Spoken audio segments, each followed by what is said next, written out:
Am I the a-hole for cutting contact with my childhood best friend because she demanded that I break up with my fiancé? I, 21 female, cut contact with one of my closest childhood friends, married 21 female, a few weeks ago. While I feel relieved she's out of my life, most of my family and mutual friends think I overreacted. And now I'm starting to second-guess my decision. I'm going to include some background information here. Mary and I practically grew up as sisters. We were neighbors, and our parents started arranging play dates for us before we could even walk. From kindergarten to secondary school, we did everything together. If I wasn't at her house, she was at mine. I trusted her completely and never thought of her as anything other than my best friend. Things changed when Mary moved away for university. At first, I missed her, but over time, I noticed how much easier my life felt without her constant presence. I wasn't being criticized, guilt-tripped, or forced to justify my choices anymore. It became clear how much control she had over me. Mary had a way of dominating every aspect of my life. She dismissed my hobbies and pressured me to quit them, and if she didn't like one of my friends, I'd have to cut ties. You could call me a pushover, but when you grow up with someone like that, it's hard to see the manipulation for what it is. Things really came to a head when I met my now fiancé Dave, 27 male. He's amazing, kind, supportive, and everything I've ever wanted in a partner. We clicked instantly, and he's honestly the best thing that's ever happened to me. But of course, Mary didn't approve. She immediately tried to plant seed of doubt, saying he was too old, he'd cheat, or he was only using me. Thankfully, once I didn't listen to her, and I'm so glad I didn't. In December, Dave surprised me with a dream vacation, and during the trip, he proposed. Everything about it was perfect. He planned every little detail, and it was more magical than I could have ever imagined. I was over the moon and couldn't wait to share the news with everyone. Naturally, I told Mary, expecting at least some excitement, but instead, she downplayed the entire thing. She nitpicked the proposal, saying how she would have done it differently and what could have been better.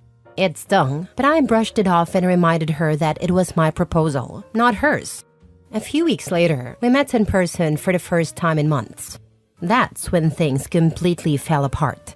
Out of nowhere, Mary told me I should break up with Dave. When I asked why, her reasoning had nothing to do with me.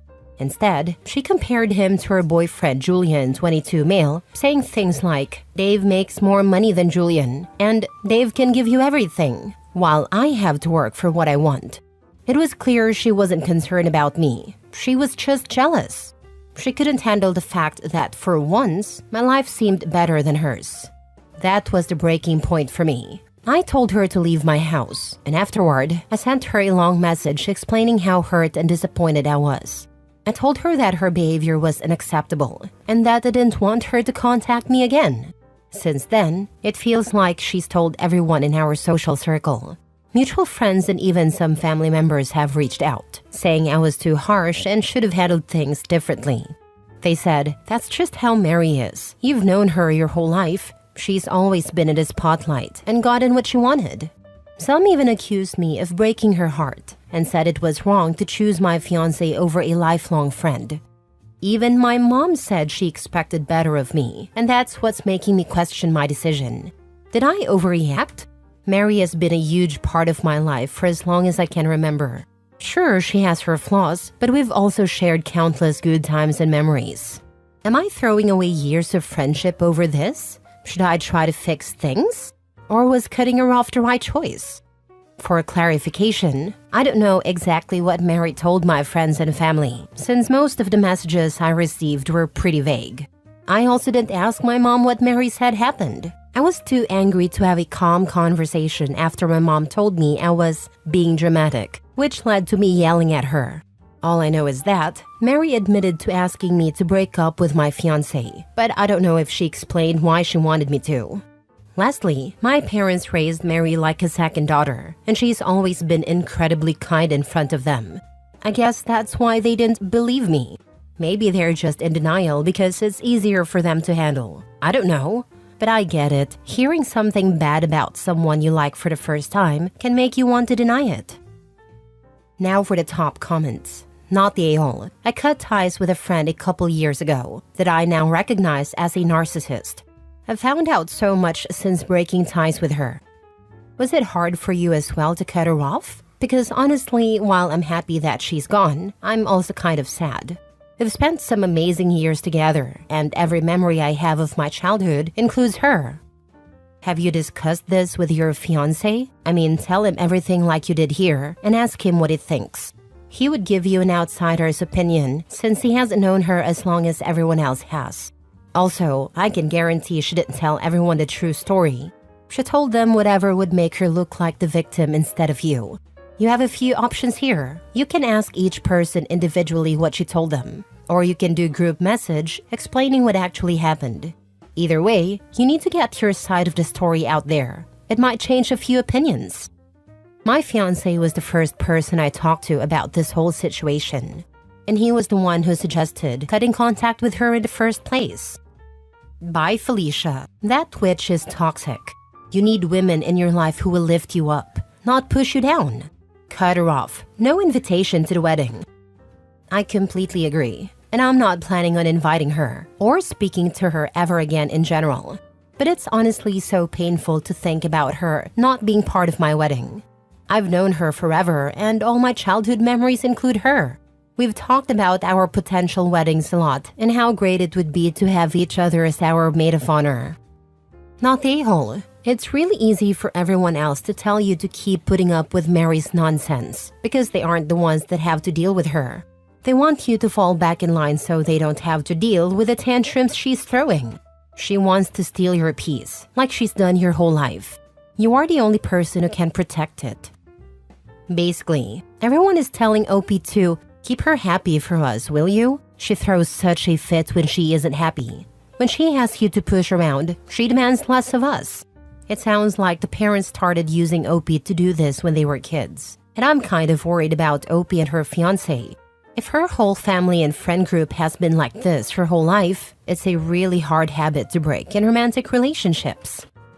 My parents basically raised her and view her as a daughter. I guess their main issue with me cutting contact is that they won't get to see their second daughter as often anymore, or at least not without me being mad at them. When I was younger, I never saw Mary's behavior as something bad. I don't know if my parents were aware of her pushing me in certain directions, since she's been incredibly kind to them all the time. And I didn't really say, hey, I quit gymnastics because Mary told me to. Next story. Am I the a-hole for using my sister's words against her and saying she should feel lucky to have her kids and to have all that time with them? I, 32 female, have been low contact with my sister Jade, 33 female, for almost 3 years now. I have fertility issues and have been unable to conceive naturally or with fertility medication. When Jade was pregnant with her third child, I had just ended my time on a fertility medication. At that time, I was upset to be at the end of another option in my fertility journey.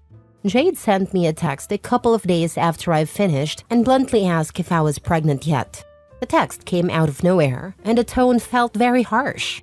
But we had been close, so I tried to give her the benefit of the doubt and told her, unfortunately, no. But it wasn't the end.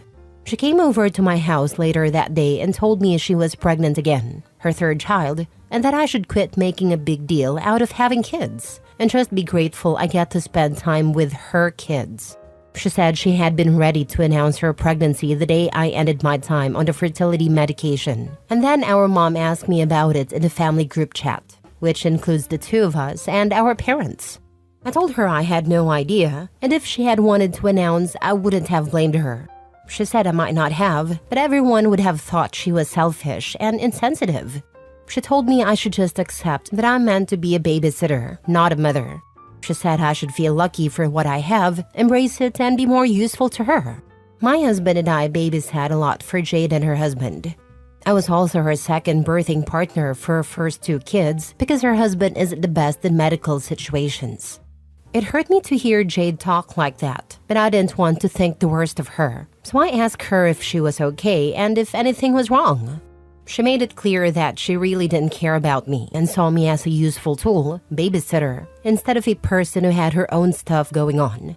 She even told me she was glad my fertility treatments had failed because I could give up and focus on her kids. At that point, I pulled way back, and we're no longer close in any kind of way. Jade was surprised at first and then told me I was just selfish and trying to be something I wasn't meant to be, a mom.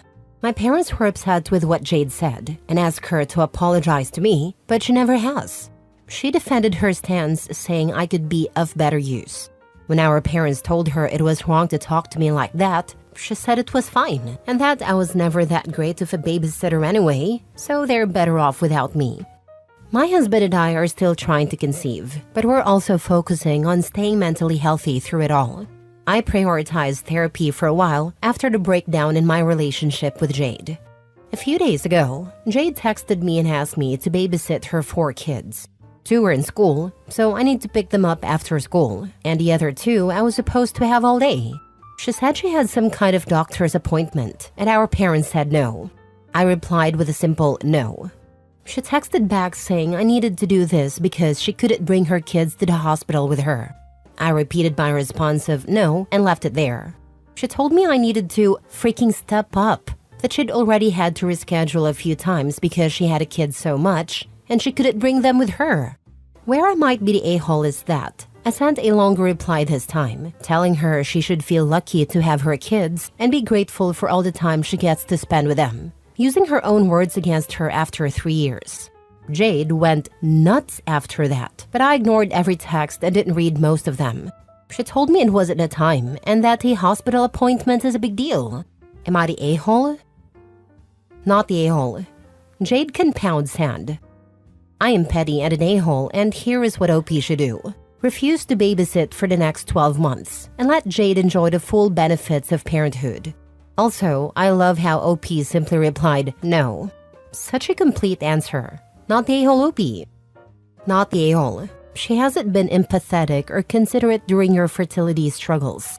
She has belittled and insulted you, undermined you, yet still expects you to bend over backward for her when it comes to babysitting duties. You don't owe her anything, and you deserve to focus on yourself and starting a family. Stick to your boundaries and don't allow your mother or anyone else to guilt you into doing things you don't want to do. Plus, if you were never that good of a babysitter anyway, she should find someone who is. I wanted to say that to her actually, but then I also knew I shouldn't engage too much either because she already had my answer. I'd be so petty I would screenshot her messages back to her after a couple of days as she needs some serious education about herself. If it's possible, but some people are just oblivious. I'd say, are you quite well? You told me I wasn't good enough, remember? Stuff over text is easily ignored, so I'd put it in actual writing exactly why you are low contact and happier for it. Good for you, OP. Do yourself a favor and just block her. I feel sorry for your nieces and nephews growing up with a mother like her. Best of luck in your fertility journey. Not the a-hole. It's something I'm considering after this. The fact she reaches out to me directly for the first time in years, and it's to ask for more free babysitting. It tells me there is no room for growth and change, and I could be better off blocking her. There's some guilt about it on my end that I'll bring up with my therapist. Last story. Am I the a-hole for blocking my step-siblings and my dad's wife while I'm at my mom's house? My parents broke up when I, 17 male, was 4. My dad got married when I was 6 and divorced her when I was 9. He had a son with his first wife. My parents were never married. My half-brother is 9. I don't remember the last time I saw him. His mom moved out of state with him years ago. My dad remarried when I was 11 and his wife already had 3 kids. My step-siblings are 15, 13, and 12. To cut to the chase, I don't really like my dad. I don't think he's a very good dad. His wife is annoying, and I hate having to be around her. She seems to think that marrying my dad gave her the authority to mold me into one of her kids. She goes to church and has tried to drag me with her and her kids, make me read the Bible, and embrace her religion. She even called my mom a bad parent for sending me to public school. There's a whole bunch of stuff like that, and I just can't stand her. My step-siblings aren't bad, but I don't see my dad marrying their mom as enough to make them my siblings. especially when my dad is a pretty bad dad overall, and their mom is so annoying that I'd like to yeet her into space. They also annoy me when they try to make me responsible for them and go to their mom, who then insists that I take them places when I'm with my dad. This got worse after my mom got me a car and I started driving. Their expectations of what I do went way up. A few months ago, my mom took my dad back to court to change the custody agreement. The judge ruled that I only need to spend 8 days a month with my dad. That could be Thursday, Friday, Saturday, Sunday twice a month, or each weekend. I chose the TFSS option because I want weekends not spent with them. I'm not allowed to block my dad on my phone. I can't mute him or ignore calls/texts from him according to the judge. However, I do block his wife and stepkids. Last weekend, my stepsister, 15, was trying to call me while I was at my mom's, but I didn't know because she was blocked. She had been somewhere with friends, and they abandoned her. It was getting late too. She ended up calling her mom after trying to reach me for ages, saying she called me because I was close to her. When they got back, they told my dad. I don't know if he didn't care or just let his wife handle it, but she called me from his phone and yelled at me for ignoring the calls. My dad called me a couple of days later and asked why I didn't answer. I said I had no idea she'd called. He asked how, and I just said I didn't know. When I went to my dad's on Thursday, his wife took my phone from my hand and saw that I didn't get the calls. They figured out that I'd blocked her during my mom's parenting time. Then they realized the reason I never reply to my dad's wife or my step-siblings while I'm at my mom's is because I have them all blocked. I'm so glad I get to go home later today, but it's been tough here. My dad's wife has been berating me for being a crappy older brother to her kids. Am I the a-hole? Now for the comments. Not the a-hole. You don't have any responsibility to your dad's wife's kids. I shouldn't, but they give it to me when I'm there. It's why I'm glad I spend less time over there now. Not the a-hole. I tell her and your dad, your kids are not my responsibility. I didn't choose to have them in my life. I didn't choose to have you in my life. I didn't even choose to have my own father in my life. If I had a choice, none of you would be in my life. Let's make that very clear. The judge ordered me to be here 8 days a month, so I'm here. That's all you're getting from me. Don't ask for more. You're almost 18. This will just tell them that you're going no contact when you're 18 and not to be surprised. No, you're not the a-hole. It isn't your responsibility to respond to them. It shouldn't be, but at their house, they make me be responsible for them. I hate it, honestly, and especially when I'm running to pick them up like they should be. Not the a-hole. You're not a crappy older brother because you're not their older brother. You go there to see your dad. That's the way it's supposed to be. I prefer it way more if I didn't go at all, but only a few more months and then I'm done.